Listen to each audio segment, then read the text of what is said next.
주님 아주 참 속이 시원합니까? 야곱이 이제 하도 험악한 인생을 이렇게 살아가지고 결국은 이제 환도뼈가 부러지니까 이제 이렇게 이제 하나님과 겨루 이겼다 그러잖아요. 그러니까 우리가 이제 환도뼈가 부러지지 않아가지고 이렇게 하나님이 이제 우리한테 여러 가지 이렇게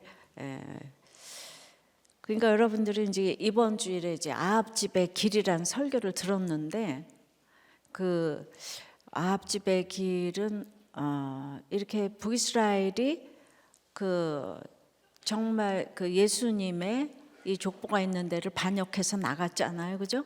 10지파가 합세를 했으니까 얼마나 사람들이 호응하는지 몰라요. 옳고 그름에 대해서. 그러니까 지금 이제 우리가 항상 이게 구원을 받지 않으면 이 모든 것이 이제 이렇게 퀘스천 마크가 들어요. 옳고 그름이 우리가 세속적인 생각으로 옳고 그름이잖아요. 때리면 못 살고 바람 피면 이혼하고 그러니까 우리들 교회 왔는데도 때리면 이혼하고 뭐 바람 피면 또 이혼하고 이런 가치관이 이제 딱 있는 거라. 근데 이 북이스라엘이 나가가지고 점점 더 세상으로 가가지고 에발의 딸을 이렇게 며느리를 얻었는데 그냥 너무 나라는 승승장구하면서 상악을 지니까 고대 역사에 북이스라엘은 그 아방은 막 그냥 아수르하고 싸울 정도로 강했는데 남유다는 존재도 없어요. 고대사에 알아요? 우리가 예수 믿는다고 알아줄 사람이 아무도 없는 거라.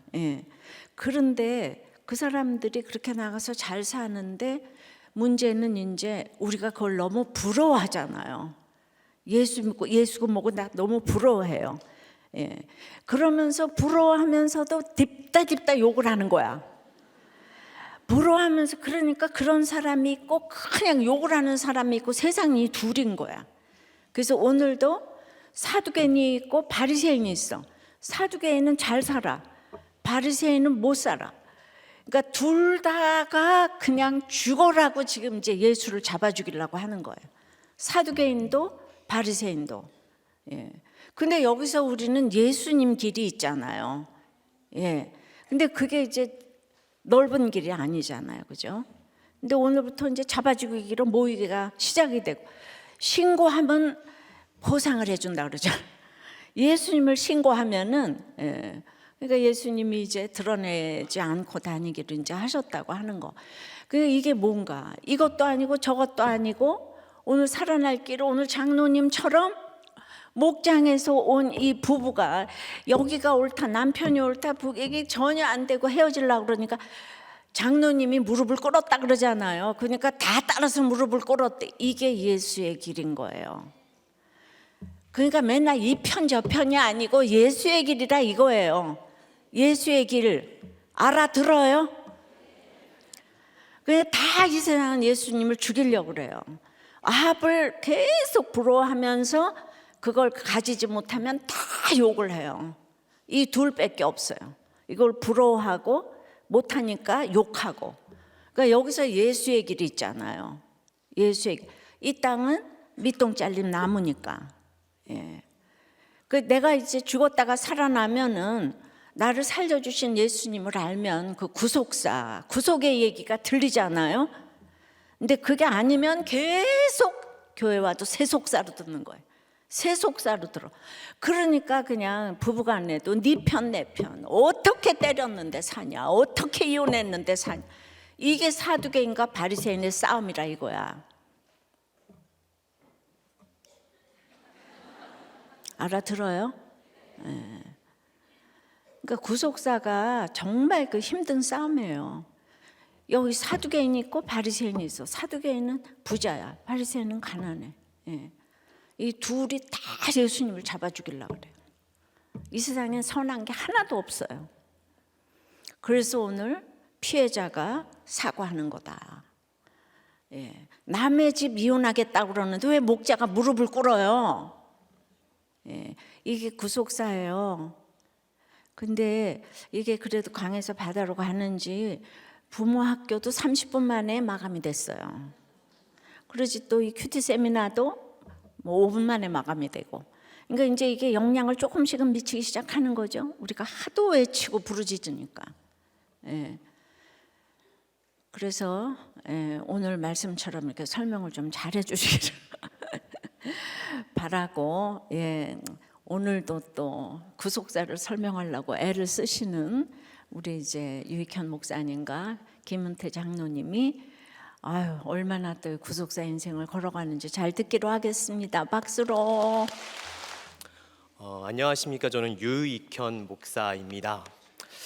저는 모태신앙으로 태어나 목회자의 가정에서 자랐습니다. 그리고 저도 일찍부터 목회자의 길을 걸었기 때문에 욕을 해본 일이 없습니다. 안 믿으실 텐데요, 저는 아내와 대판 싸울 때도 욕을 해본 적이 없습니다. 네, 이상하죠, 그렇죠? 이상합니다. 네. 반면 저희 아내는 험악한 인생을 살았기 때문에 아주 잘합니다. 이 시키 저 시키 하면서 집에 막 욕이 난무하는데 그런데 문제는 저희 막내 아들이 엄마의 이 현란한 어휘를 듣고 실생활에 써먹고 싶은 겁니다. 그래서 한 번은 언제 써먹을까 하다가 마음에 안 드는 누나에게 이시키라고 했다가 엄마한테 죽도록 혼났습니다. 그리고선 저한테 아니 얘가 누나한테 나쁜 말을 했다고 저보고 혼내라고 하는 겁니다. 지한테 배운 걸 왜 저보고 혼내라는지. 네. 그런데 저희 아들이 또 하나의 아주 귀한 어휘를 습득을 했습니다. 제가 이렇게 경건의 모양이 있어서 이렇게 이 거룩한 설교 시간에 이렇게 얘기하기 때문에 지알이라고 아시죠? 네. 어디서 배웠을까요? 묻진 않았습니다. 그 말을 딱 쓰는데 아내한테 정말 많이 혼났고요. 네. 그런데 이 말을 어디서 배웠냐라고 할 수가 없었습니다. 목회자의 가정에, 가족 신화에 이런 욕은 용납될 수 없어라고 해서 저는 어릴 때부터 늘 욕을 하면 혼나는 것으로 많이 배웠습니다. 그런데 우리들 교회 오니 지랄 총량, 재생전 들어보지 못했던 저희 할머니나 하셨던 그 표현을 우리들 교회에서 듣게 되었는데요, 충격과 함께 속이 뻥 뚫리듯이 시원했습니다. 그런데 최근에 또 하나의 시원한 어록이 하나 생겼습니다. 얼마 전에 목자 부목자 수련회를 했었는데요, 거기에서 들었던 말입니다. 본문이 정말 욥 같네. 본문이 정말 욥 같네. 이 느낌이 잘 안 사는데요. 욕도 해본 사람이 하는 거라고. 네, 제가 좀 많이 눌려 있습니다. 이런 것을 교회에서 배우다니요, 그렇죠? 하나님의 말씀을 전하는 이 설교 시간에 갑자기 왜 이런 말들, 설교와 어울리지 않는 이 말들을 왜 하느냐 하면요, 불경스러워 보이는 이 말들, 오늘 욥의 고백이 하나님 앞에서는 감히 쏟아낼 수 없는, 감히 하나님 앞에 낼 수 없는 그런 말들입니다. 욥은 자신의 인생을 저주합니다. 하나님 너무 큰 고통 속에 자신의 인생을 저주합니다. 그러자 욥의 세 친구들이 이건 내 삶의 결론이라고, 인과 응보에 따라 네 죄 때문에 이러한 고난이 찾아오는 것이다라고 이야기합니다. 내 죄를 보라고 합니다. 그러자 욥은 나는 내 죄를 모르겠다, 내 죄가 무엇이냐라고 이야기합니다. 그러자 욥의 세 친구들은 자신의 죄를 왜 깨닫지 못하고 감추고 있느냐, 너희가 얼마나 악한 자였으면 이렇게 하나님이 감당할 수 없는 고난을 주셨겠느냐라면서 세 친구들이 욥을 비난하고 욥을 악하다라고 판단합니다. 그러자 욥은 이제 나는 너희들하고 얘기하기 싫다. 나는 나에게 이 고난을 주신 하나님과 대화하고 싶다라고 이야기합니다. 하나님, 제발 나를 불러주시고 나에게 대답하여 주시옵소서라면서 구하고 탄식합니다. 오늘 우리가 읽을 욥기 14장의 말씀이 그러한 욥의 탄식, 불경스러운 말입니다. 그럼에도 하나님께서는 욥의 이 불경스러운 말들을 성경에 담아 주셨습니다. 감히 하나님 앞에 꺼낼 수도 없고 누군가라도 그 얘기를 들으면 어떻게 하나님 앞에 그런 말들을 할 수 있느냐라면서 다 그 입을 막으려고 하는 그 말들을 하나님께서는 성경에 담아 주셨습니다. 오늘 욥의 탄식을 들으시는 하나님께서 욥의 마음을 그리고 그 고통을 인정해 주시는 것 같습니다. 오늘 말씀을 통해 하나님의 그 마음을 우리가 알아가는 시간이 되기를 소망합니다. 첫째, 덧없는 인생을 하나님께서 눈여겨보십니다. 1절, 2절 말씀입니다. 여인에게서 태어난 사람은 생애가 짧고 걱정이 가득하며 그는 꽃과 같이 자라나서 시들며 그림자같이 지나가며 머물지 아니하거늘. 인생은 꽃과 같이 잠깐 있다가 시들고 그림자가 빛에 따라 지나가다가 밤에는 모두 사라지는 것처럼 짧다는 것입니다. 그런데 그 짧은 인생 속에 걱정, 근심이 가득한 헛되고 헛된 인생을 살아간다라는 것입니다. 그리고 3절, 4절에 욥은 이렇게 얘기합니다. 이와 같은 자를 주께서 눈여겨 보시나이까? 나를 주 앞으로 이끌어서 재판하시나이까? 누가 깨끗한 것을 더러운 것 가운데서 낼 수 있으리까? 하나도 없나이다. 3절에 하나님 앞에 정말 하루살이처럼 덧없는 인생을 왜 하나님께서는 눈여겨 보시는 거냐고 말합니다. 아니 진짜 하루살이처럼 하찮고 작은 우리를 눈여겨 보시는데 왜 눈여겨 보시느냐? 죄가 있나 없나, 그리고 그 죄를 재판하십니까? 라고 묻고 있는 것입니다. 그리고 4절에 하나님 보시기에 인생에게서 어찌 하나님과 같은 선한 것을 찾을 수 있겠습니까? 하나도 없다는 것입니다. 우리에게 선한 것이 없는데 왜 그런 우리를 정말 눈여겨보셔서 그 죄를 찾으시고 벌을 내려주시는 거냐는 것입니다. 욥은 자신의 고난이 왜 이렇게까지 자신을 보시면서 그 고난을 주시는지에 대해서 하나님 앞에 탄식하는 것입니다. 그리고 5절, 6절입니다. 그의 날을 정하셨고 그의 달수도 주께 있으므로 그의 규례를 정하여 넘어가지 못하게 하셨사온즉 그에게서 눈을 돌이켜 그가 품꾼같이 그의 날을 마칠 때까지 그를 홀로 있게 하옵소서.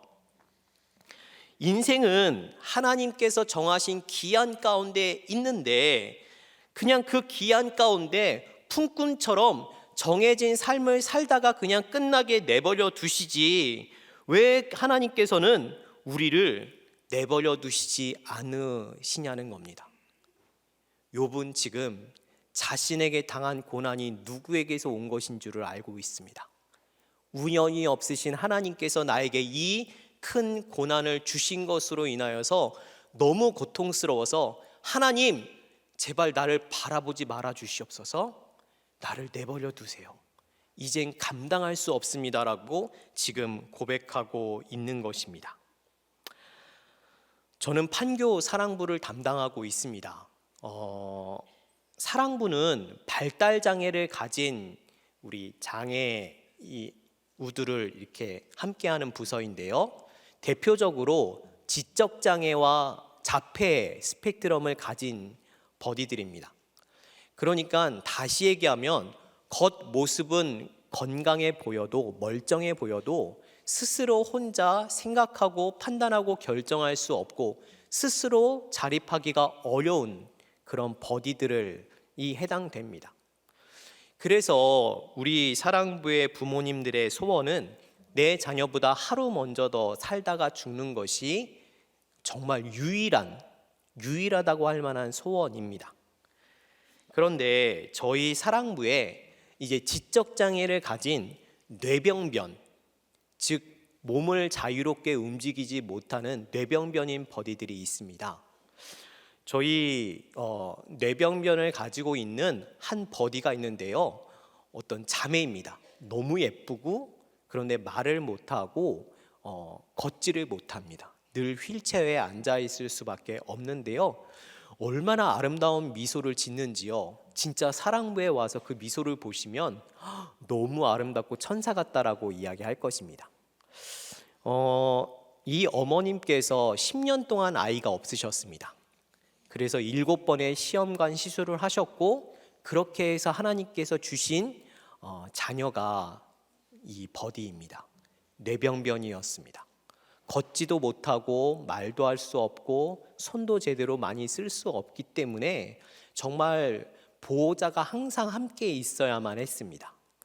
그런데 이 가정에 아버님께서 위암에 걸리셨습니다.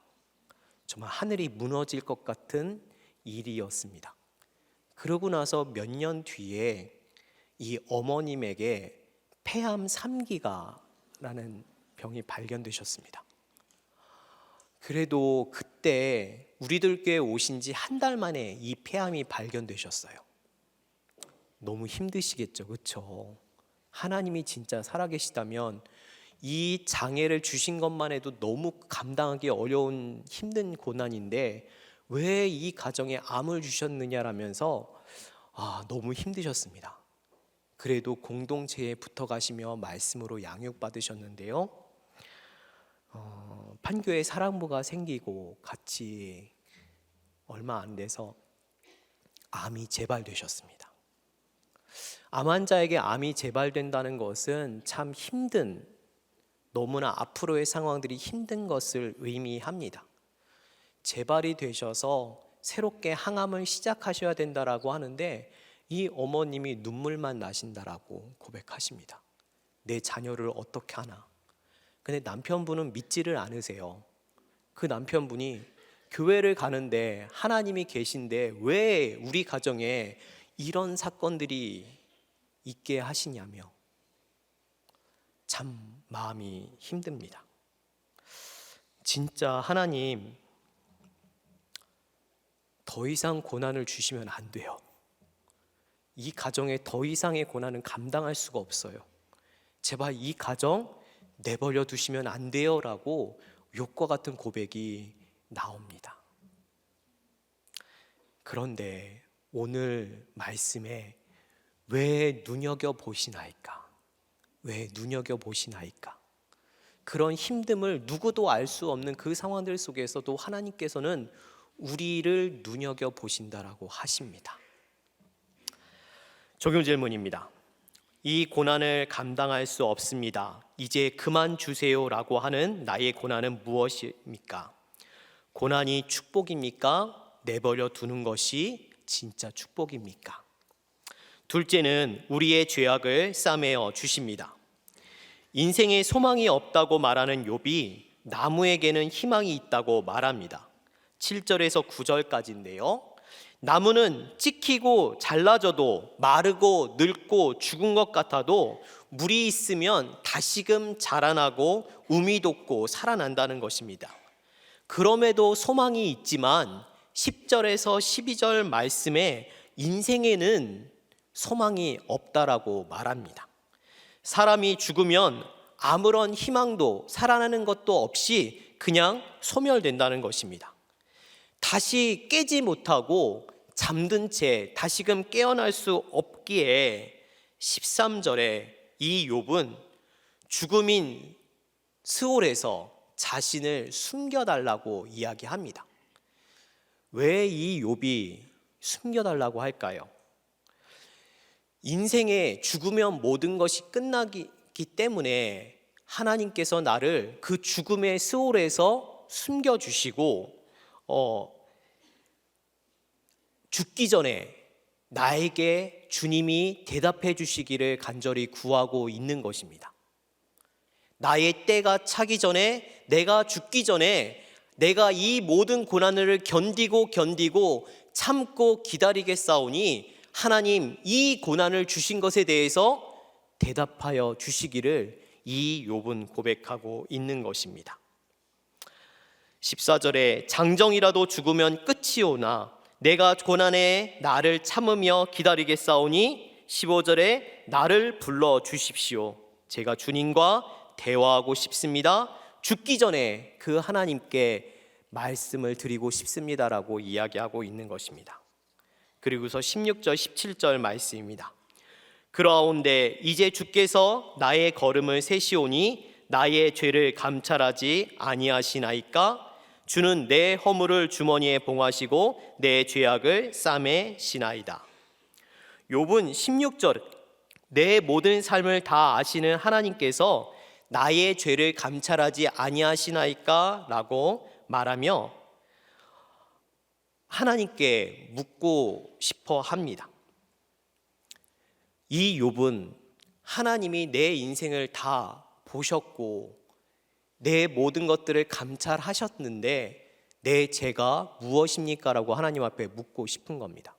그런데 17절에 주님이 내 허물을 주머니에 봉인하셨다, 막으셨다라고 하고 내 죄를 싸매셔서 알 수 없게 하셨다라고 지금 이야기하고 있는 것입니다. 참 불경한 말입니다. 그쵸? 그런데 왜 저를 내버려 두시지 않고 나를 눈여겨보십니까? 왜 내 죄악을 감추시고 싸매어 봉인하십니까? 라는 이 말이 불경스러운 말인데 왠지 은혜가 되지 않으십니까? 그쵸? 이게 분명 하나님 앞에 탄식하며 하나님 제발 좀 그만해 주세요. 제 말 좀 왜 제 죄를 알지 못하게 하십니까? 하면서 따지는 탄식이고 그런 말인데 왜 은혜가 될까요? 하나님께서는 이 말들을 욥의 이 탄식을 성경에 담아주시고 구원으로 우리에게 주셨습니다. 우리의 인생을 눈여겨보셨고 우리의 인생 가운데 함께 하셨고 우리의 인생 속에 있는 모든 죄를 싸매시며 죄를 감춰주셨습니다. 욥의 탄식을 구원의 노래로, 구원의 은혜로, 구원의 감사로 변하게 하신 하나님이시라는 것입니다. 적용 질문입니다.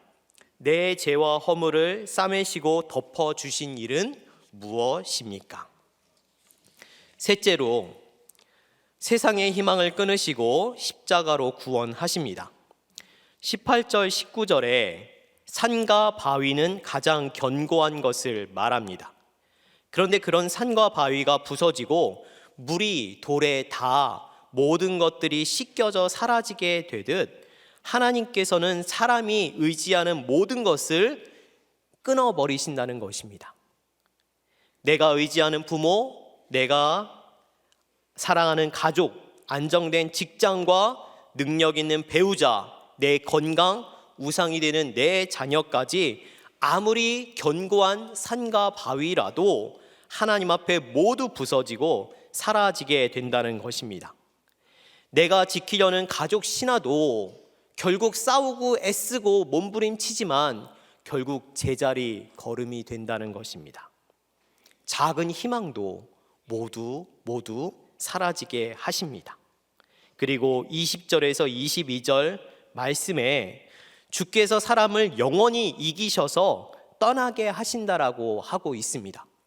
여기서 이기셔서는 압도하다, 제압하다라는 것들을 의미하고 있습니다. 즉 하나님께서 우리의 인생을 우리가 아무것도 할 수 없도록 우리의 있는 모든 곳에서 떠나게 하시고 쫓아내신다는 것, 즉 우리의 모든 삶에서 죽음 가운데로 던져 보내버리실 수 있다는 것입니다. 우리는 아무것도 할 수 없고 그 죽음 앞에 허무할 뿐이라는 것입니다. 21절에 내 자녀가 앞으로 어떻게 될지, 우리의 모든 인생을 건 우상과 같은 자녀의 앞날을 우리가 아무것도 알 수 없는 채 그 죽음은 허무함만이 남아있고 인생의 모든 것은 슬픔과 고통과 애곡만이 남아 있다는 것입니다. 이 욥은 죽음을 노래하며 인생이 참 헛없고 하나님 앞에 아무것도 아니고 너무나 슬플 뿐이라면서 애곡을 이야기합니다. 저희가 엊그제부터 나사로의 죽음에 대해서 묵상하고 있습니다. 그렇죠? 네. 큐티하고 계시죠? 가만히 아는 것 같이 고개만 끄덕거리시는 분들 회개하시기 바랍니다. 아직 3, 4월호를 구입하지 않으신 성도님이 계시다면 저쪽으로 가셔서 저도 끝나고 저희 아내 거 사야 됩니다. 또 나는 큐티를 쓰지 않는데 그냥 남편이랑 한 권으로 같이 볼까? 회개하시기 바랍니다. 우리가 나사로의 죽음을 묵상하고 있습니다. 마르다와 마리아가 주님께 간절히 기도합니다. 와서 오라비를 고쳐주시라고. 근데 주님이 더디어 오십니다. 결국 소망이 끊어지고 나사로는 죽게 됩니다. 오실 수 있는데, 고쳐주실 수 있는데 주님은 더디어 오시고 고쳐주시지 않습니다. 사랑하는 남매였고 사랑하는 마르다 마리아의 기도였는데 하나님은 들어주시지 않습니다. 오직 무덤에 소망 없는 죽음뿐입니다. 그런데 주님은 이때까지 기다리셨습니다. 내 소망이 끝나야지, 무덤에 절망이 있어야지, 더 이상 아무것도 바라볼 수 없는 죽음에 있어야지 주님이 오셔서 부활시켜 주실 수 있기 때문입니다. 단지 병을 고쳐주는 것이 아니라 문제를 해결해 주시는 것뿐만이 아니라 예수님이 오셔서 모든 것들을 살리시고 부활해 주시는 것들을 보여주시기 위해 그 죽음이 필요했고 무덤이 먼저가 되어야 됐다는 것입니다. 그런데 우리의 모든 희망이 끊어져야만이 부활의 구원을 경험할 수가 있습니다. 오늘 욥이 자신의 죽음을 탄식하고 있는데요, 오늘 큐티 말씀에 진짜 죽었던 나사로는 부활하였지만 이제 누가 죽음의 길을 향해 나아가십니까? 예수님이 죽음을 향해 나아가십니다. 한 사람의 죽음으로 온 백성을 구원하시기 위해 이것은 그들의 악한 관계가 아니라 하나님이 정하셨다고, 하나님이 대제사장을 통하여서 앞으로 하실 일을 보여주셨다라고 오늘 말씀하고 있지 않습니까? 욥은 이 죽음을 탄식하며 하나님 앞에 우리는 아무것도 아닌, 진짜 이 죽음의 고통을 노래하지만 진짜 이 죽음의 고통을 주님께서는 누구에게 담당시키셨습니까? 예수님께 담당시키셨습니다. 예수님께서 십자가에 나의 하나님, 나의 하나님, 어찌하여 나를 버리시나이까?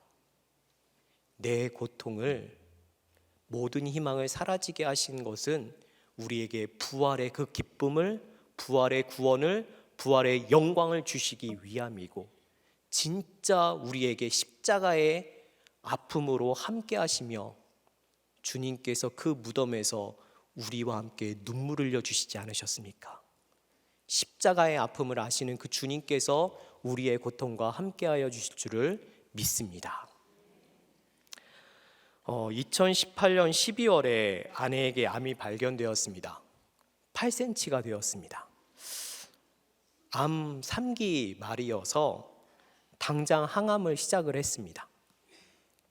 한 사역자분께서 제게 사역을 쉬어야 되지 않겠느냐라고 말씀하셨습니다.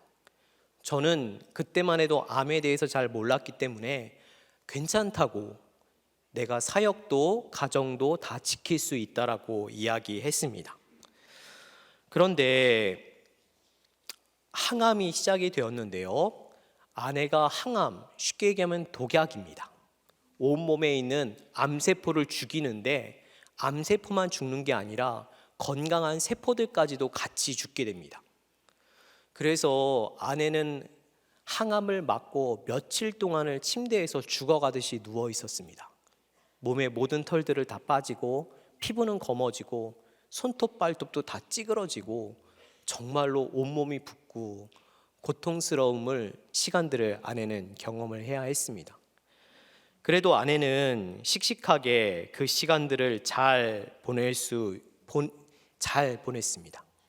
어느 날 며칠 동안 침대에서 죽어가듯 있다가 일어나서는 그래도 이제 괜찮다고 하면서 있었는데, 그래서 오랜만에 아내와 외출을 하는데 아내에게 미열이 있었습니다. 정말로 한 37점 그 정도였는데, 그래도 병원에서 열이 조금이라도 나면 병원으로 와야 된다라고 하는 말 때문에 아내랑 외출하다가 병원에 잠깐 들리지라고 갔는데 응급실에서 바로 저희 아내를 격리병실로 옮겼습니다.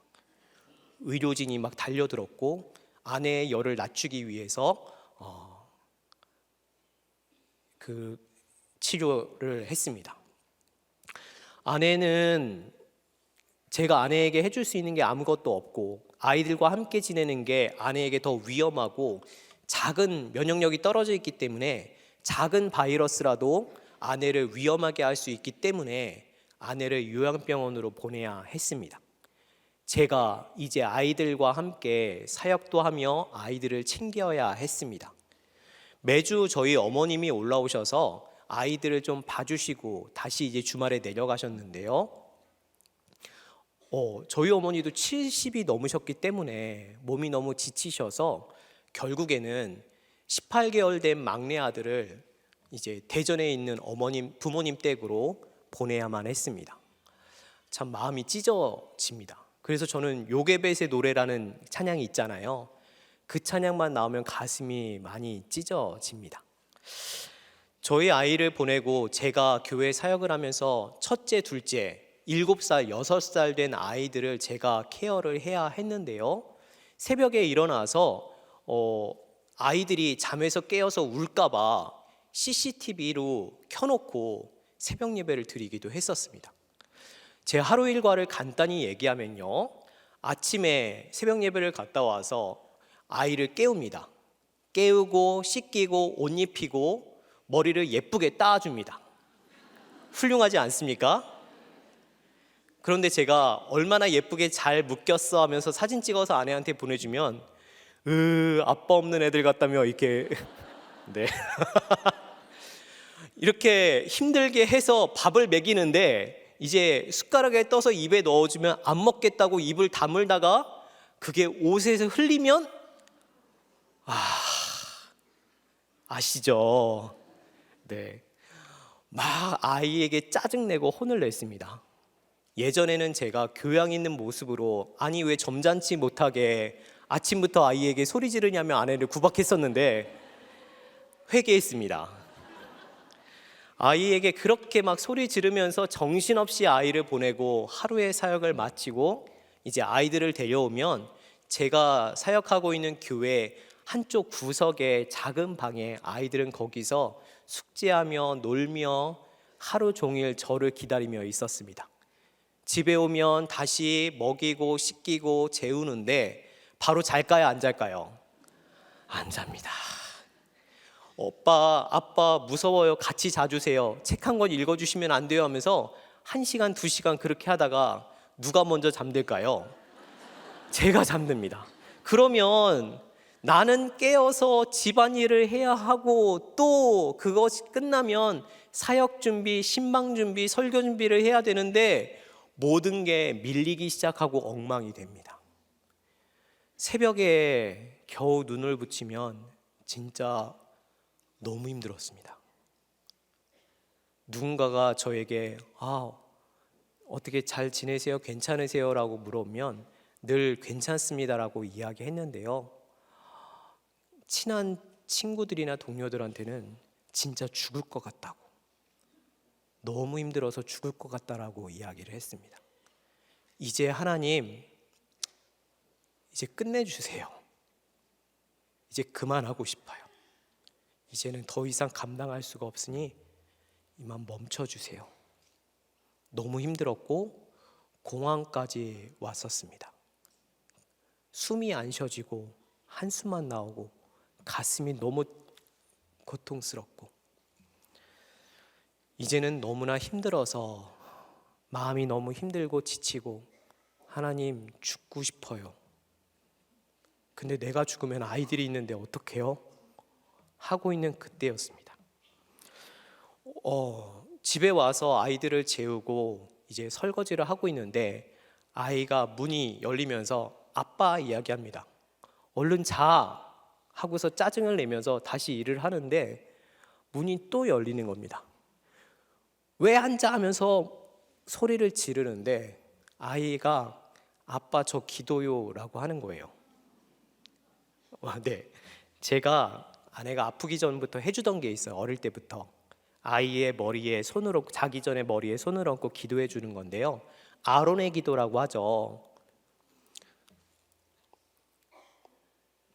여호와는 너에게 복을 주시고 너를 지키시기 원하며 여호와는 그 얼굴을 내게 비추사 은혜 베푸시기를 원하며 하면서 아론의 축복이 있지 않습니까? 네, 잘 모르시는군요. 네. 네. 그 기도를 매일매일 아이의 이름을 넣어서 기도를 해 주었습니다. 그런데 그날은 애가 기도를 해달라는데 너무 힘든 거예요. 그냥 자면 안 될까 하다가 제가 그래도 목사이지 않습니까? 애가 뭐 돈을 달라고 하는 것도 아닌데요.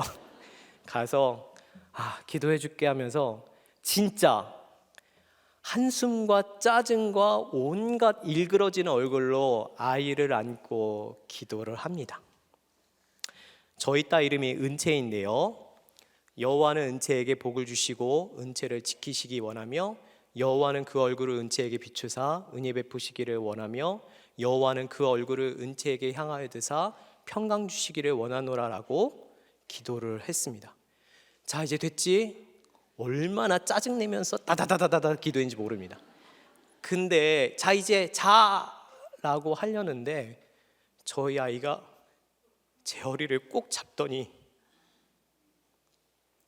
여호와는 아빠에게 복을 주시고 아빠를 지키시기 원하며 여호와는 그 얼굴을 아빠에게 비추사 은혜 베푸시기를 원하며 여호와는 그 얼굴을 아빠에게 향하여 드사 평강 주시기를 원하노라.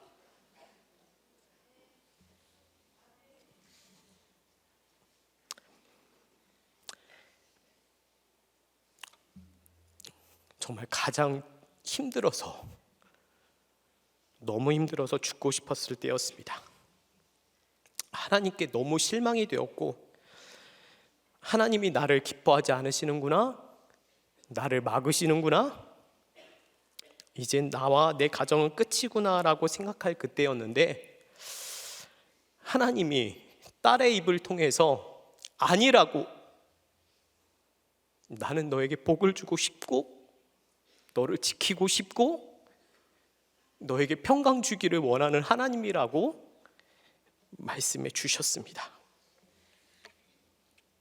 아마 그 기도가 없었다면, 딸의 기도를 통한 하나님의 마음을 하나님이 저에게 보여주시지 않으셨다면 지금 이 자리에 있지 못했을 것 같습니다. 그렇게 하루하루를 하나님이 살아내게 하시고 우리들 공동체에 오게 하셨고 말씀으로, 목장의 귀한 섬김으로 지금까지 가정도 사역도 지켜주셨습니다.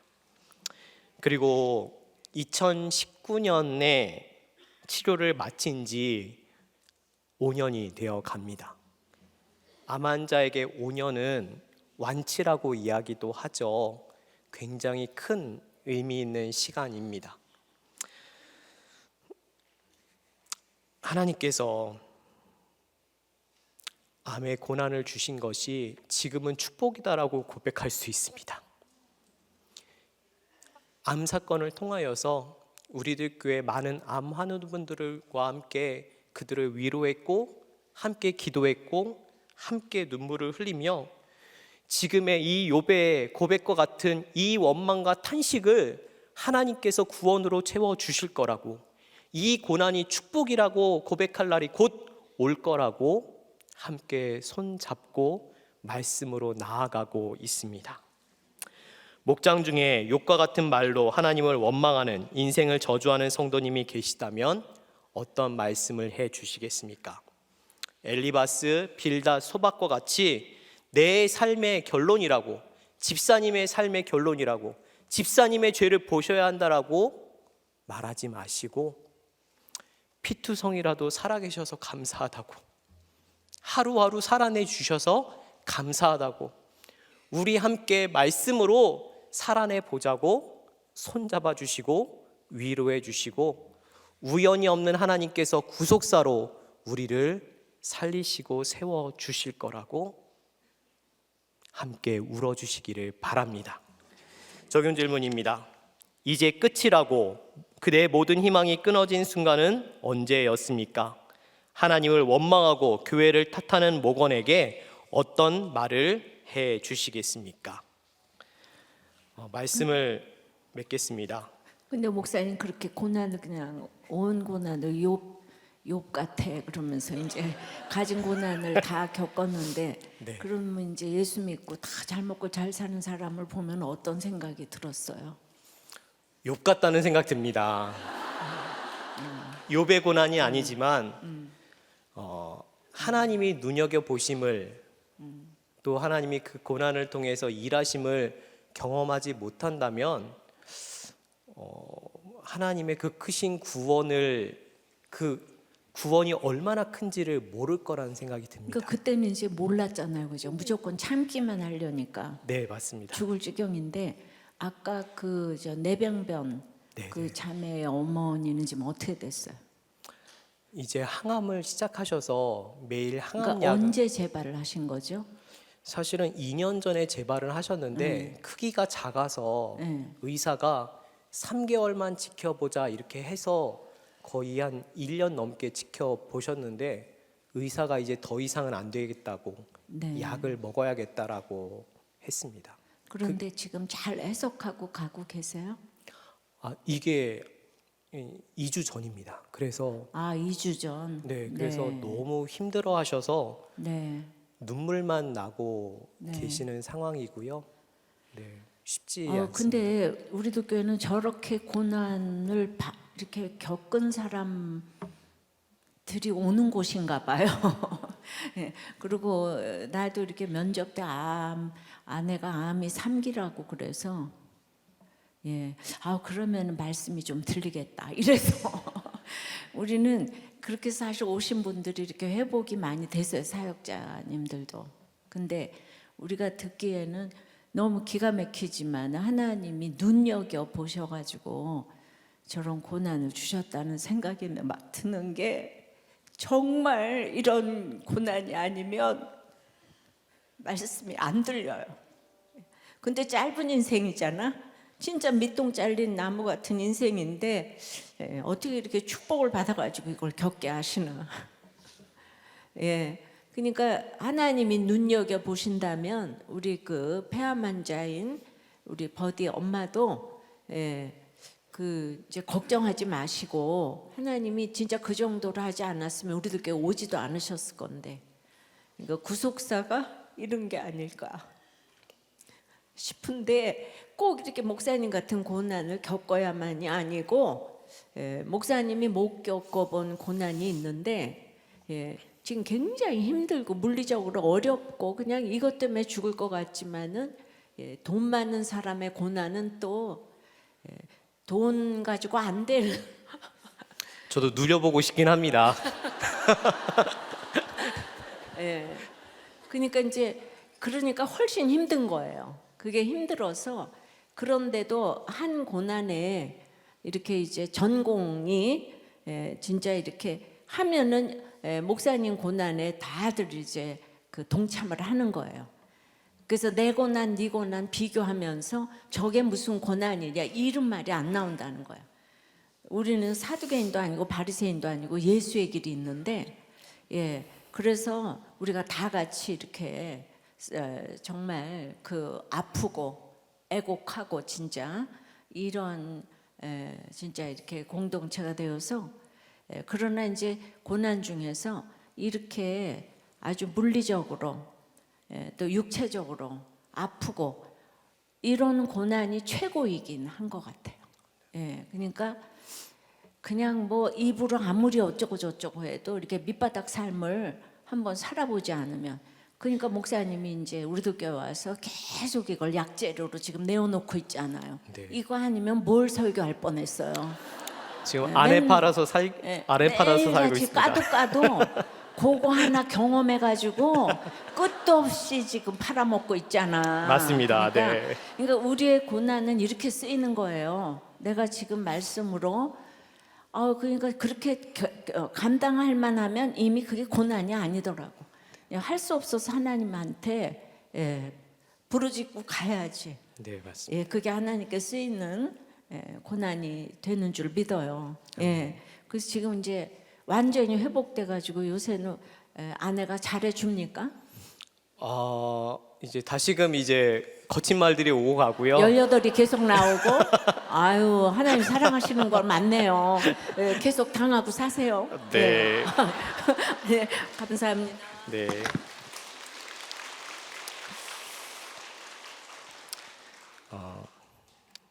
아내가 아민 사람의 부교육자를 누구도 쓰고 싶어 하지 않을 텐데 담임 목사님께서 면접 때 너무 수고했다고 잘했다고 해주셔서 너무 감사했습니다.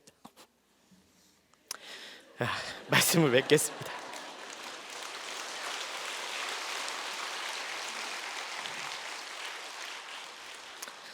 인생의 소망이 끊어질 때에도 하나님은 우리를 눈여겨 보십니다. 그리고 우리의 모든 죄를 싸매어 주십니다. 우리의 모든 소망을 끊으시고 십자가로 영원한 생명을 이루어 주십니다. 욥과 같이 말할 수 없는 고난 중에 계신 성도님들께서는 하나님께서 우리의 탄식을 들으시고 바라보시며 구원이 되게 하신다는 사실을 기억하시기를 소망합니다. 함께 기도하겠습니다. 하나님 아버지, 왜 나에게 이런 고난을 주셨냐며 원망하는 믿음 없는 악한 저를 불쌍히 여겨 주시옵소서. 하나님 앞에 악한 말들을 쏟아내매도 우리를 붙들어 주시고 십자가로 우리를 아픔을 함께 하시며 구원하신 주님을 보게 하여 주시니 감사합니다. 오늘 소망을 잃고 주님 앞에 엎드려 기도하오니 하늘의 평강으로 찾아와 구원을 노래하게 하여 주시옵소서. 우리 구주 예수 그리스도의 이름으로 기도하옵나이다. 아멘. 안녕하십니까. 감기 때문에 목이 좀 쉬어가지고 죄송합니다. 한 달 정도 고생을 했는데 뭔가 마음이 불편해도 욥기를 묵상하기에는 딱 좋은 환경인 것 같습니다. 집안에 일이 생겨서 새벽 큐티 설교 날짜를 3월에서 2월로 조정해야 했거든요. 믿음 좋은 장로님에게 부탁을 했어요. 그랬더니 그날 본문이 뭐라고 물으셔요? 그래서 요한복음입니다 했더니 K 바꿔주셨습니다. 기쁜 마음으로 바꾼 날짜 본문을 확인하는데 정말 멘붕이 왔습니다. 기와장으로 온몸을 긁고 있는 욥이 보이는 거예요. 그때부터 욥기 본문을 묵상하고 해석하느라 정말 고난 속으로 빠져드는데 욥처럼 고통하고 신음하니 욥이 나인 듯 내가 욥인 듯 여기며 세월을 보냈습니다. 성경이 나를 읽고 가야 내 구속사가 풀린다고 하셨는데 2006년 우리 교회에 와서도 말씀이 들리지 않아 고깃집을 차렸거든요. 두 주인을 섬기는 롯을 통해 제 모습을 보이니 그제야 제가 죄인인 줄 알고 눈물도 흘렸습니다. 말씀으로 은혜가 겨우 임하니 술 취해 엉망으로 살았던 제 인생이 이 종이 무엇이간데 왕께서 죽은 개 같은 나를 돌아보시나이까 하며 눈물을 흘렸던 쩔뚝발이 무의보색 같아서 하나님의 은총 없이는 하루도 살 수 없는 인생임을 또한 알게 하셨습니다. 그런데 외국 나갔던 두 딸들이 지독한 세상이 되어서 돌아오면서 정말 저에게 정말 대단한 진노와 심판이 임했습니다. 말씀 없이 살아온 내 삶의 결론임을 알게 하셨는데 결국은 말씀을 보고도 느끼지 못하는 영적 소용의 나병 환자였음을 고백하게 하십니다. 드디어 그 딸의 결혼을 앞두고 목자의 초원직임에도 말씀과 공동체 원칙을 지키지 못하고 이만하면 됐지 하는 불신이 남아 있어 자식을 그 불신결혼의 늪에 빠지게 한 반란 같은 죄인임을 깨닫고 회개하게 하셨는데 엘리사의 사환이며 수세자임에도 욕심이 태산 같아 나병에 걸린 게하시는 물론이고 자기 아들을 불신결혼시켜 남유다를 멸망에 이르게 한 여호사밧이 제 마음의 전곡을 찌르니 탄식할 수밖에 없었습니다. 앞으로도 성경에서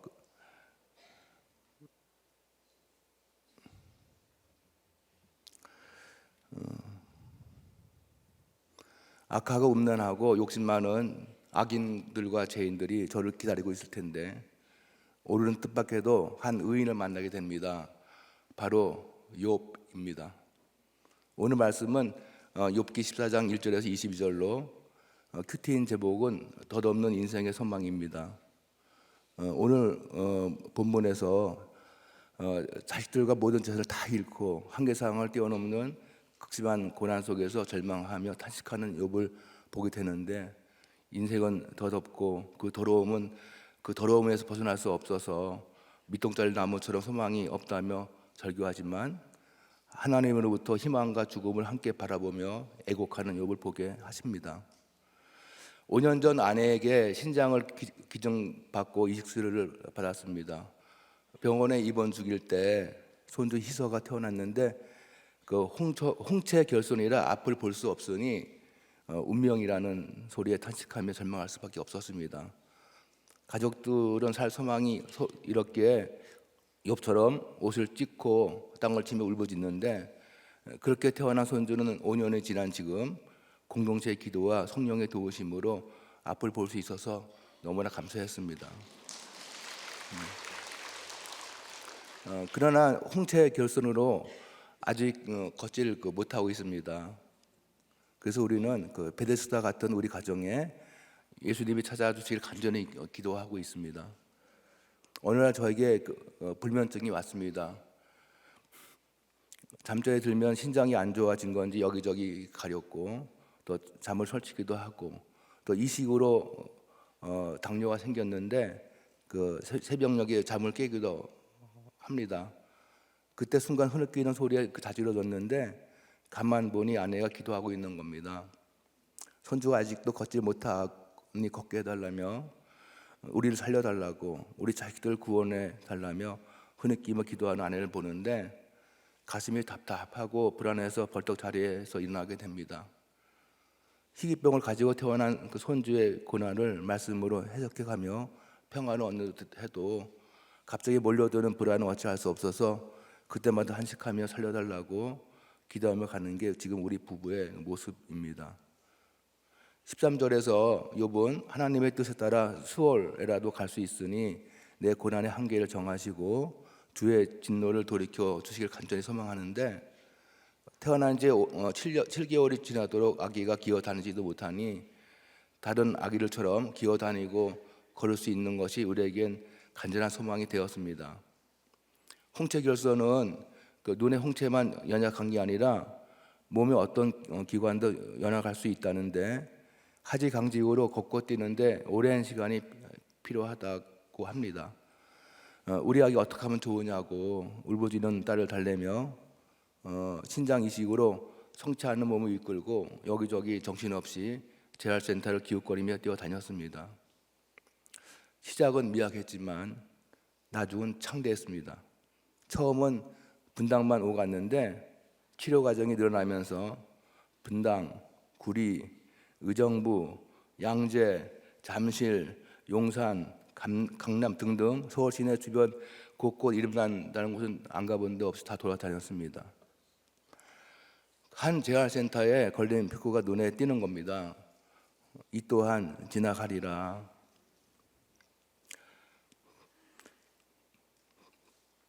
그때까지 얼마나 많은 회한의 눈물을 흘렸을까 생각하니 가슴이 먹먹했습니다. 아기가 언제 기어 다니고 걸어 다닐지 모르는 불안 속에서 그렇게 하루 종일 차 안에서 함께 지내다 보면은 서로가 엘리바스 빌다 소발되어 서로 탓하며 울분을 토해냅니다. 차 안에서 큰 소리가 나고 그 물건들이 오가며 차 밖으로 뛰어내리겠다고 울부짖으며 여기저기 울부짖으니 여기가 지옥이구나. 누구는 지옥에 가면은 친구들이 많아서 좋을 거라고 하는데 그래도 지금까지 교통사고 없이 살아난 걸 보면 사단이 격려해도 생명만은 해하지 말라는 하나님의 은총이 우리 가정에 넉넉히 임했다는 생각이 들기도 합니다. 결국 힘들어 죽을 것 같아서 수지 공동체를 포기하고 딸네 집에서 가까운 남양주 별내로 오고야 말았습니다. 들어보면은 구원의 문턱에서 한계 상황을 견디지 못하고 도망간 것 같아서 고난을 허락하신 하나님을 외면했다는 생각에 죄송한 마음이 큽니다. 17절에서 욥은 죽을 것 같은 고난 속에서 욥에게 한 가지 희망이 있다면 허물과 죄악뿐인 저를 이제는 사랑으로 봉하시고 싸매 달라며 주님께 매달립니다. 성경이 나를 읽고 가면 내 어떤 고난도 구속사로 이어지니 성경이 내 고난을 봉하고 싸매면 사람 살리는 약조가 될 게 분명히 보이는데 우리 희서에게는 성경 속의 인물들을 열어주셨습니다. 태어날 때는 디도였고 희서를 구속사 속으로 바라보니 못자국 난 아기 예수였고 말씀으로 구원의 사건으로 해석받은 건 에노스입니다. 난산을 겪고 수술로 태어난 아기 희서는 곧바로 산소 호흡기를 쓰고 중환자실 인큐베이터로 옮겨졌는데 그날 큐티 말씀은 고린도 후서 7장으로 바울에게 근심이 되었던 고린도 교회가 바울이 편지를 받고 나서 회개했다는 기쁜 소식을 디도가 바울에게 전해주는 내용입니다. 당시 저는 제2번으로 병상에 누워있다. 아기가 태어나자마자 중환자실로 갔다는 소식을 듣고 근심하고 있었기에 디도가 바울에게 기쁜 소식을 가져온 것처럼 아기가 우리에게 근심이 아닌 기쁨이 되어 줄 것을 바라면서 아기를 디도라 불렀습니다.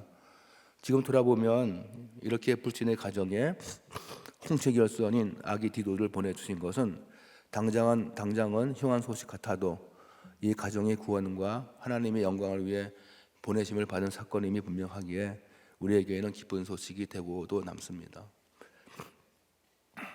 아기 욥이 되어버린 희서는 이 아기를 어떻게 하면 좋으냐, 주변의 비탄과 절망의 소리를 들으면서도 생명을 잘 부지해서 첫 돌을 맞이하게 됩니다.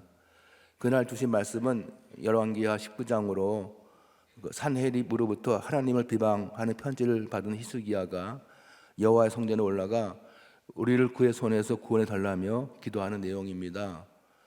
그날 비방의 편지로 다가온 아기 희서가 하나님께 전해지는 구원의 편지가 되어 달라고 기도하면서 우리 희서가 이 가정의 구원을 위해 조롱과 멸시를 받으면서도 고난을 가지고 태어났으니 못자국 난 아기 예수가 맞다며 이야기를 이 가정에 보내주신 주님께 감사의 기도를 드렸습니다. 희서가 희귀병으로 태어나서 걷질 못하니 마음의 고통과 자책이 심해질 때 저기에 큰 은혜로 다가온 말씀이 역대상 1장 1절 아담, 셋, 에노스입니다. 아담, 셋, 에노스밖에 없는 구절인데 형용할 수 없는 은혜가 임했던 이유는 담임 목사님 창세기 4장 말씀이 생각났기 때문입니다. 담임 목사님 큐티노트 창세기 1 보시기에 좋았더라를 보시면 아담이 다른 셋을 낳고 셋은 에노스를 낳았는데 에노스는 치료 불가능한 한계 상황으로 부패로 사라지고 죽어야 하는 유한한 삶을 뜻하는데 셋이 불치병에 걸린 아들 에노스를 붙들고 눈물로 자신의 무력함을 고백하니 사람들이 비로소 여호와의 이름을 불렀다고 합니다. 우리 희서도 이 가정에 에노스라 불러주시고 오랫동안 찬송의 기도의 소리가 이 가정이 끊어지지 않게 하시겠다는 뜻으로 해석이 되니 희서를 통한 하나님의 구원 사역을 이어가시려는 하나님의 뜻을 알 것 같아 큰 은혜가 임했습니다. 이제 욥은 절망 속에서 나의 한계를 바라보며 어쩔 수 없다며 탄식하는데 마지막 22절에서 다만 그의 살이 아프고 그의 영혼이 애곡할 뿐이라며 죽음을 바라보는 욥은 절망 속으로 깊이 빠져 들어갑니다. 희소를 치료한다고 분주하게 돌아다녔던 2021년 요한복음을 묵상할 때는 아무것도 안 보이는 흑암 속이라 절망만 하다 보니 말씀이 고난 속에 묻혀버렸다는 생각이 듭니다. 3년이 지난 지금 또다시 요한복음을 묵상하게 되었는데 그때와는 달리 말씀이 새롭게 들리는 겁니다. 요한복음 9장에는 예수님이 날 때부터 맹인이었던 자를 보시고 맹인으로 난 것은 그에게 하나님이 하시는 일을 나타내고자 하심이라 말씀하시면서 땅에 그 침을 뱉어 진흙을 이겨 그의 눈에 바르시고 실로암에 가서 씻으라 말씀하시니 맹인이 말씀에 순종함으로 그의 눈에 밝아지는 걸 보게 하십니다. 이 장면을 묵상하는데 제 신장이 망가질 때에도 손주 희소가 태어날 때에도 하나님은 저와 우리 가족들을 늘 주목해 오셨고 그 고난 속에서 원망하지 말고 회개와 순종하는 삶을 살아내라고 그래야 하나님은 내가 우리에게 하시는 일을 영광스럽게 나타내시겠다는 것을 알게 하십니다. 그런데 너는 아직도 하나님을 원망하고 있는 것 아니냐? 내가 허락한 그 고난 속에서 말씀이 들려 회개를 돌이켜 순종하는 삶을 살고 있지 않냐? 물으십니다.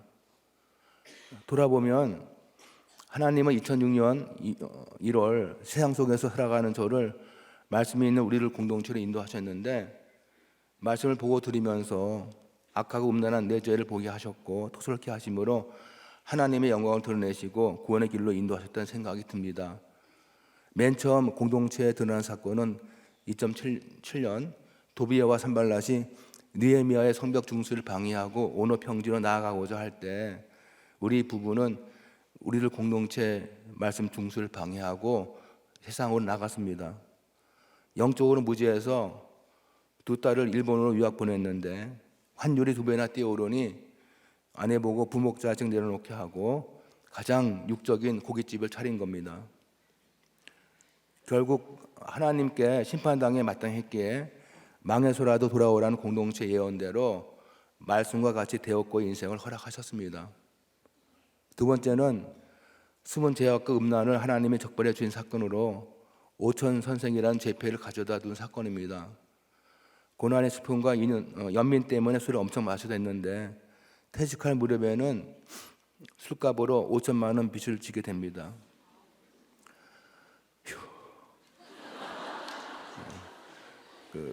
창세기 44장이 배경의 마지막 시험이라는 담임 목사님 설교를 듣던 중에 베냐민 자료에서 요셉이 숨겨둔 은잔이 발견되자 이는 우리가 숨긴 죄를 하나님이 적발하신 거라며 유다와 형제들이 옷을 찢고 애통해 하는데 말씀을 듣는 내내 심령이 요동치는 겁니다.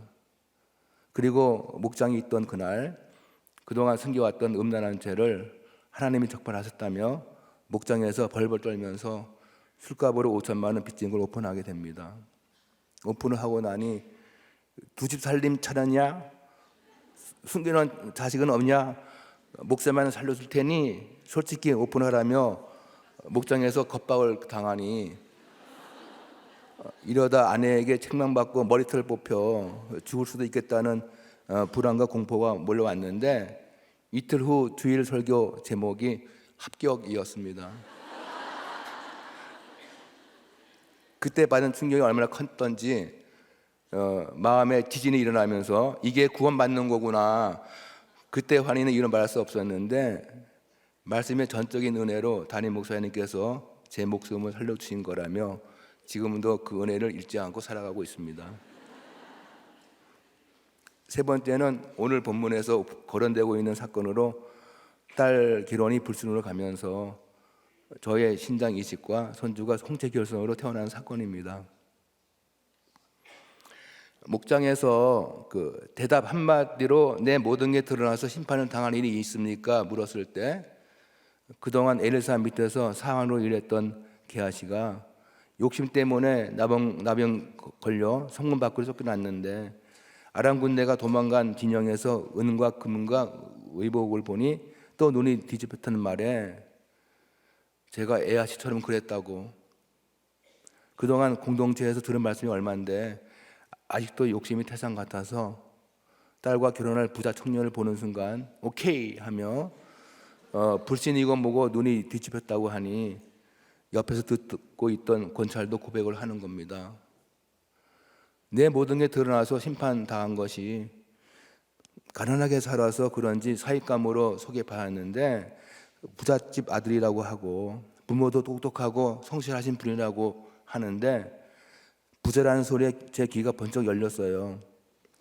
똑똑하고 성실하면 복음이 들어가기 어려운데도 그 가정에 합당한 사람들을 찾는다고 하니 제가 딸에 대해 소개를 했는데 그 가정에 합한 조건에 우리 딸이 해당되었다는 겁니다. 이혼하지 않는 가정, 무남 동료가 아닌 집, 최소한 4년제 대학, 아침밥을 해주는 여자였는데 우리들끼리 안에서 차달라고 했습니다. 그래서 부자라고 하니 제가 분별했어야 하는데 제가 가난하게 살고 가정에 불화가 있고 아버지는 의처증에 지옥에 따로 없었던 친정인데 돈에 대한 것이 머리부터 발끝까지 다 붙어 있었어요. 평생 집 한 칸 마련하려고 가정고생을 다 했는데 이런 선택을 한 것이 심판을 당할 만한 결정이었으니 이래서 하나님이 이런저런 상황들을 주신 것을 원망할 수는 없었습니다. 희석 일이나 안사돈 일이나 원망은 안 했는데 통곡할 수밖에 없었습니다. 내 죄는 나에게 돌려달라고 하면서도 자녀들에게는 형통의 길을 달라고 기도했던 죄인입니다. 저는 우리 희서에게 가장 몹쓸 할미가 되었다고 희서에게 언제나 미안한 마음뿐이라며 용서를 구하는 권찰의 눈가에 회개의 눈술이 밝아지는 걸 보게 하십니다. 여러분들은 내 고난과 고통 때문에 탄식합니까? 내 죄 때문에 탄식합니까? 자식들에게 구속사의 말씀을 심어주기보다는 가족신화를 꿈꾸며 형통을 부리는 결과가 불신결혼이었기에 희설을 통해서라도 말씀으로 책망받고 때리고 머리털을 뽑고 매를 드심으로 아합의 집의 길로 가는 길을 막아주시는 주님을 찬양하며 이 글을 회개의 편지로 주님께 올려드립니다. 아유, 네 장로님, 근데 제일 오늘 잘생겼어요. 예? 예. 너무 지금 이제 네. 희서 보느라고 너무 수고하셨을 텐데 옷도 아주 멋쟁이로 입으시고, 아유, 왜 어떻게 환골탈태하셨어요? 예. 요새 하도 이제 주님을 생각하니까 성령의 그냥 얼굴이 되셨나 봐요, 그죠?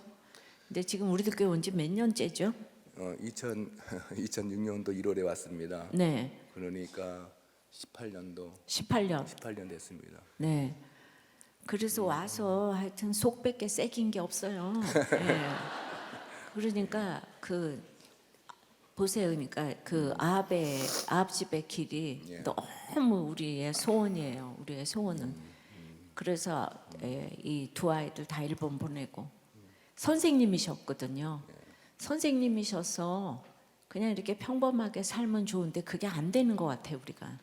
이거 보내려고 고깃집 했고, 그래서 내가 고깃집 좀 망하게 해달라고 그랬더니 또 그렇게 망하게 돼가지고, 네. 그랬죠? 네. 그냥 없으면은 그냥 잠잠히 이렇게 지낼 인생이었는데 그 재물이 생기니까 그렇게 팔딱거립니다. 그러니까 그렇게 저기 고깃집 하느라고 얼마나 우리 이 저기 뭐야 권찰이 진짜 수고를 하고 내가 거기도 가봤는데 그런데 이제 그럴 때는 정말 말이 하나도 안 들리는 거예요. 예. 그리고 또 저기 그 불신 결혼할 때도 그냥 내 표정을 피해가면서 계속 그냥 아주 그냥 그냥 성실하니까 잘 믿을 것 같다 그러는데. 그래도 지금 이제 우리들 교회에 빠지지 않고 이렇게 말씀을 이제 참 사모하시면서도 이걸 이렇게 내려놓지 못하는 게 있는 거예요, 다. 그래서 여러분들 가운데서도 말씀이 안 들리면은 이렇게 18년은 기다려야 될 것 같아요. 기다리면 또 다 돌아오는 분들이 많으니까 우리들 교회가 이렇게 지금 가는데 그래서 사실 그냥 이 가정의 최고의 그 보석으로 지금 이제 희설을 주셔가지고 이제 그때부터 어쩔 수 없이 이 주님의 그 십자가의 길을 지금 어쩔 수 없이 걸어가잖아요, 그죠? 어쩔 수 없이 걸어가시면서 지금 이제 성자가 다 되셨어요. 성자가 다 되시고, 그리고 진짜 이렇게 정말 손녀니까 안 볼 수가 없고, 손녀 때문에 이사까지 다 가시고, 그러니까 결국은 여전히 참 우리의 산당 중에 산당은 자녀고, 우상 중에 우상은 또 이제 자녀라서, 결국은 그것 때문에 하나님께서 지금 이제 그 욥의 인생을 진짜 살게 하시고, 그러는데도 지금 초은직이 다 하시고, 목장 모임하고 목자 모임 다 하시고, 근데 그거가 있으니까 희설을 잘 볼 수 있는 또 원동력이 되시는 거죠. 네. 네. 그거나마 없으면, 이제 사명이 없으면은 그냥 고난만 당하면 얼마나 인생이 힘들겠어요. 근데 이렇게 사람들을 만나게 하시고, 또 이 모든 약재료를 내어놓게 하셔서, 난 이게, 그러니까 우리가, 여러분들이 아유 그렇게 우리도 교회 와서 목자라면서 뭐 유학 보내 고깃집 차리고 뭐 이러니까 삶의 결론이야, 이러는 거가 이제 네 편 내 편 가르는 거고, 이제 여기를 보면서 그래도 힘들어도 그 남유다의 씨를, 행함이 아니고 예수 씨를 이렇게 이제 놓치지 않고 오셨다는 거, 이게 지금 메시지인 것 같아요. 그러니까 우리도 오늘 네 편 내 편 가를 것이 아니라 예수의 길이 있다는 거를 오늘 이제 목사님을 통해서, 장로님을 통해서 다 메시지로 받으셨죠. 예, 그러니까 진짜 덧없는 인생이에요. 덧없는 인생인데, 덧없는 인생이 되게끔 그렇게 하나님께서 낮추시고 계속 아프게 하셔서 결국 소망을 이렇게 붙들게 되셨는데, 결국 이제 천국에서 거기다가 또 신장까지 권찰님께서 주셨잖아요, 그죠? 예, 5천만 원도 빚졌는데 이쁜 게 하나도 없는데. 그러니까 이제 예수의 길은 바로 이런 거잖아요. 십자가로 내가 죽어지는 거. 그러니까 이런 길이 있어요. 여러분, 이런 길이 있는 거 아세요? 예? 그러니까 싸우지 좀 말고 이런 길을 가세요. 네 편 내 편 나누지 말고 저 예수의 길을 좀 갔으면 좋겠고, 우리가 예수의 길을 갈 수 있는 사람이 아닌데 하나님께서 환경으로 인도하셔서 이렇게 가게 하셔서, 아유 그냥 우리는 다 이렇게 눈물 없이는 들을 수 없는 정말 너무 기쁜 인생을 이렇게 보여주셔서 너무 감사합니다. 예, 은혜 받았습니다. 기도하겠습니다. 하나님 아버지, 목자의 초원지기로 그동안 공동체에 들은 말씀이 얼마인데 아직도 욕심이 태산 같아서 딸과 결혼할 지금의 사이를 보니 불신이 먹어 눈이 집혔던 저는 어쩔 수 없는 개하심이 분명합니다. 겉은 멀쩡해도 속은 문드러진 나병 환자라 주님께서 고쳐보시겠다고 신장을 망가뜨리고 못자국난 손주 희설을 보내셨다는 생각에 스올에라도 숨고 싶은 심정이오니 주님 저를 불쌍히 여겨 주시옵소서. 한계 상황을 뛰어넘는 절망 중에서도 오직 하나님만을 간절히 바라는 욥을 소망하면서 저에게도 하나님만을 바라는 믿음이 온전히 세워지기를 간절히 소망합니다. 주님께서 우리 가정에 에노스 같은 아기 희설을 보내셨으니 구속사로 이 사건을 바라보게 하시고 전적 무능, 전적 부패를 부르짖으며 찬송과 기도의 소리가 이 가정에 끊어지지 않도록 구원의 길을 열어주시옵소서. 말씀으로 책망하며 때리고 머리털을 뽑고 매일 넣으시는 주님을 찬양하오니 아합의 집의 길로 가지 않도록 주님 붙들어 주시옵소서. 극심한 고난과 고난 속에 살아가는 지체들을 주님 찾아가 위로해 주시고, 고난이 하나님을 만난 통로이기에 축복인 줄 알고 하나님을 원망하기보다는 회개하고 순종함으로 100% 오르신 하나님께 영광 돌리는 은혜를 베풀어 주시옵소서. 구속사의 말씀으로 죽어가는 영혼들을 살리시고 오직 구원을 위해 울어주시는 김영주 담임 목사님 양육을 강건케 하시고 말씀 사역에 기름 부으사 말씀이 전파되는 곳곳마다 성령의 부흥이 일어나도록 주님 역사하여 주시옵소서. 우리 주 예수님 이름으로 기도드립니다.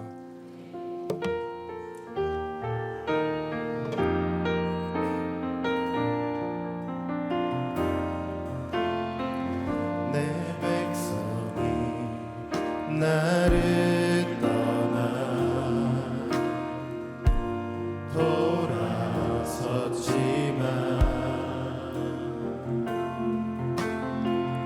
내 사랑이 내 백성을 포기 못하니 내 모든 것 내어주고 나 그들을 얻으리라 여호와께 돌아가자 우린 돌아서도 그는 변치 않네 여호와께 돌아가자 우린 넘어져도 그 사랑 영원하네 여호와께 돌아가자 여호와께 돌아가자 우린 돌아서도 그는 변치 않네 여호와께 돌아가자 우린 넘어져도 그 사랑 영원하네. 이 시간 말씀을 붙들고 함께 기도하도록 하겠습니다. 감당할 수 없는 고난 앞에, 살 소망조차 잃어버린 고난 앞에 이제는 싫다고, 다윗의 길이 싫다고 죽기를 바라는 저를 하나님께서는 딸의 기도를 통해 붙들어 주셨습니다. 우리 장로님께는 손녀의 휘서의 아픔을 통해 붙들어 주시며 아합길로 향하려는 우리를 멈춰 주시는데 우리는 그 고통이 사라지기만을 구하고 있습니다. 지금의 고난을 통해, 자녀를 통해 우리에게 말씀하시는 그 문제로 찾아오시는 주님을 우리가 바라볼 수 있기를 원합니다. 문제가 해결되기를 구하기보다 먼저 우리 가정이 말씀으로 살아나게 하여 주시옵소서. 구속사의 말씀이 들리게 하여 주시옵소서. 자녀들의 불신결혼을 막아 주시옵고 고난을 통해 우리를 구원하시는 하나님의 그 크신 사랑을 보게 하여 주시옵소서. 우리 가정을 위하여 주여 외치며 기도하도록 하겠습니다. 주여,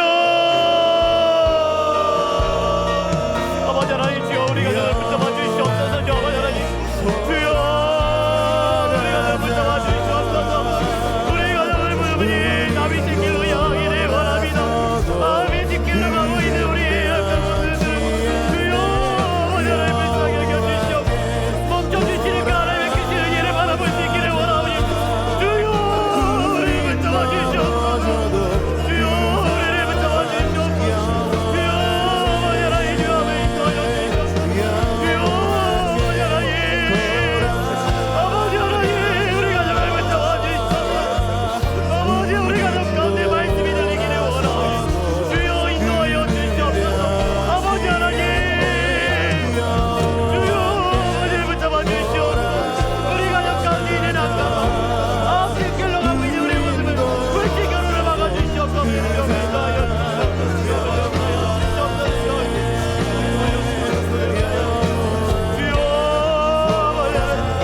불신결혼을 막아 주시옵소서. 다윗의 길로 향하는 우리 가정이 되기를 원하오니 주여 말씀으로 임하여 주시옵소서. 주여 우리를 붙잡아 주시옵소서.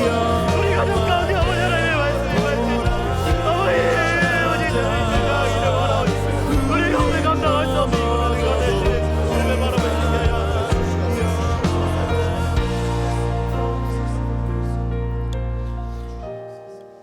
울림 기도에, 큐티 기도에 들어가면 정말 말할 수 없는 아픔과 고통 가운데 있는 우리의 힘든 지체들이 있습니다. 감당할 수 없는 고통에 무너지는 육체에 주님만을 부르짖으며 울림 기도에, 큐티 기도에, 공동체 기도로 하루하루를 살아내고 계십니다. 그런데 이분들이 이제는 나의 고통을 넘어 또 누군가를 향한 중보자로 서고 계십니다. 하나님의 긍휼히 여김을 받는 분들이 또 누군가를 긍휼히 여기고 계십니다. 이 시간 우리도 그분들을 위해 이름도 얼굴도 알지 못하지만 한 공동체, 한 지체로 불러주신 그분들을 위해 이타적인 기도를 하기를 원합니다. 우리의 기도를 들어 주시옵고 응답하여 주시옵고 역사하여 주시옵소서. 건강의 아픔 가운데 있는 우리의 지체들, 정신적인 문제로 고통당하고 있는 우리의 지체들, 물질의 어려움을 앞으로 보이지 않는 막막한 가운데 있는 우리의 지체들을 불쌍히 여겨 주시옵소서. 불쌍히 여겨 주시옵소서. 우리 함께 주여 외치며 기도하도록 하겠습니다. 주여.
얼마 전 오래전 전도사로 사역했던 교회를 가보게 되었습니다.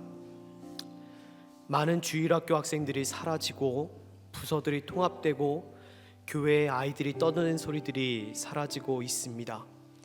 인구 절벽의 위기 가운데 이 나라가 있는데 교회는 인구 감소가 더 가속화되고 있습니다. 젊은 사람들이 떠나고 청년들이 떠나고 주일학교는 사라지고 있습니다.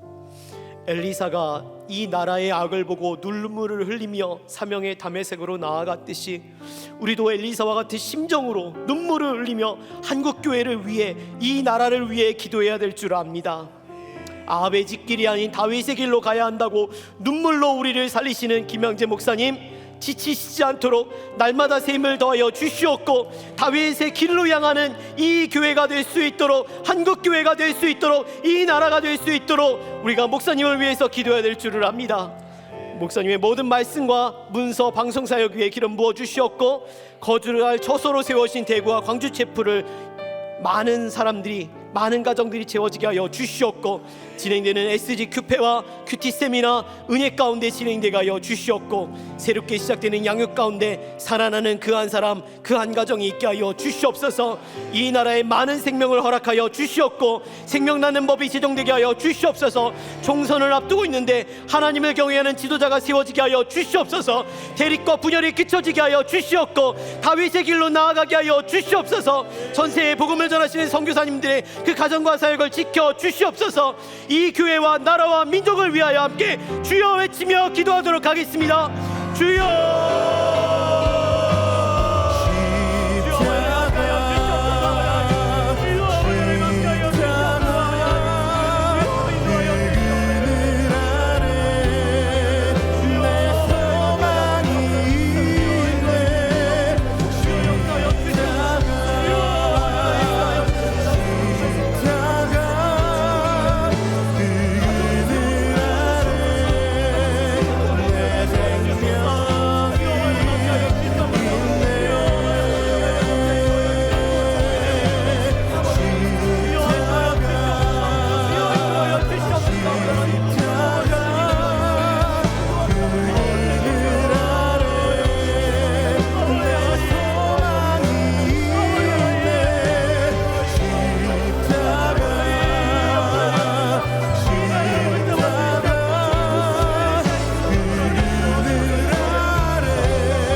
나에게 주신 고난이 축복이 되게 하시려고 우리를 고난으로 불러주셨음에도 왜 내게 이런 고난을 주셨냐며 죽기를 바랬던 악한 저를 용서하여 주시옵소서.